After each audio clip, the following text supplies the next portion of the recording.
یہ بہن نے فرمایا کہ والدہ جب لاسٹ ٹائم میں تھیں تو انہوں نے گھر کے سامان کے بارے میں مجھے کہا تھا یہ تم لے جاؤ، لیکن میں نہ لے جا سکی، ان کا وصال ہو گیا،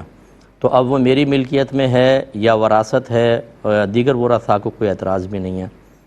دیکھیں یہ مال وراثت ہے، اگر والدہ نے کہا تھا لے جاؤ، اگر آپ اس کو قبضے میں کر لیتیں، اٹھا کے لے جاتی تو یہ ہبہ تام ہو جاتا۔ تام کا مطلب مکمل ہو جانا۔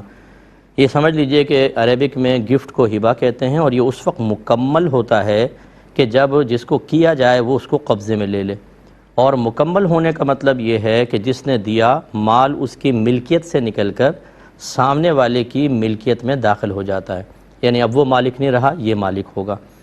لیکن یہاں چونکہ ابھی قبضہ نہیں ہوا، صرف والدہ نے کہا تھا، تو کہنے سے وہ آپ کی ملکیت میں نہیں آیا، والدہ کی ملکیت میں رہا،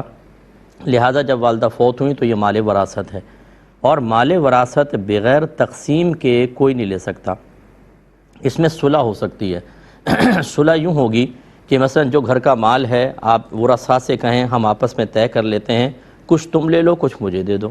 اب وہ تو سارے دینے کے لیے تیار ہیں، مثلا وہ ایک آدھ کوئی گھڑی یا کوئی مطلب یہ کہ شو پیس وغیرہ ایک بہن لے لے، دوسرا بھائی دوسری چیز لے لے، تیسرا تیسری چیز لے کر کہیں باقی تمہارا، یہ سب آپ کا ہو گیا۔ اس کے بعد اگر وہ یہ چاہیں کہ وہ بھی نہ رکھیں تو پھر وہ کہہ سکتے ہیں یہ لو، یہ ہم نے آپ کو بھی گفٹ کیا، یوں سارا کا سارا آپ کے پاس آ جائے گا۔ بعض لوگ کہتے ہیں کہ جی یوں کان پکڑو یوں پکڑو برابر ہے، بھائی شریعت کے معاملے میں یہ نہیں ہوتا، اس میں یوں پکڑو زمین آسمان کا فرق آ جاتا ہے۔ آپ اپنی جڑ ہوشیاری ایک طرف رکھیں، اپنے ذہن کو دنیا کے لیے استعمال کریں،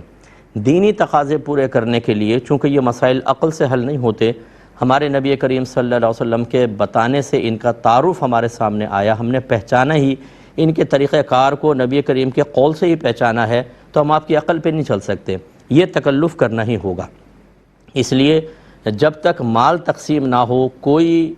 وارث اپنا حصہ معاف نہیں کر سکتا۔ اس سے میری وہ بہنیں جو ساری سن رہی ہیں وہ بھی یاد رکھیں، والد صاحب فوت ہوئے، بہنیں کہتی ہیں ہم نے اپنے بھائیوں کو دیا، ہم نہیں لے رہے، یاد رکھیں آپ نے صحیح نہیں کیا، پہلے آپ کو تقسیم کرنا چاہیے تھا، مال اپنے ہاتھ میں لے لیتے، اس کے بعد آپ چاہتے تو بھائی کو دے دیتے۔ اور میں نے اکثر دیکھا ہے بہنیں پہلے فراخ دلی سے کہتے ہیں ہم نے بھائی کو دیا،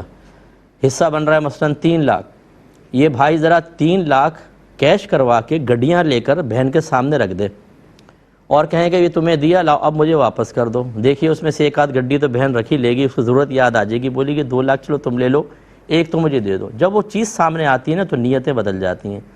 اور ان کا حق بھی ہے، تو اس لیے شریعت نے لازم قرار دیا ہے کہ تقسیم سے قبل کوئی وارث مال کو معاف نہیں کر سکتا، تو آپ یہ تکلف کریں جو میں نے آپ کو عرض کیا ہے۔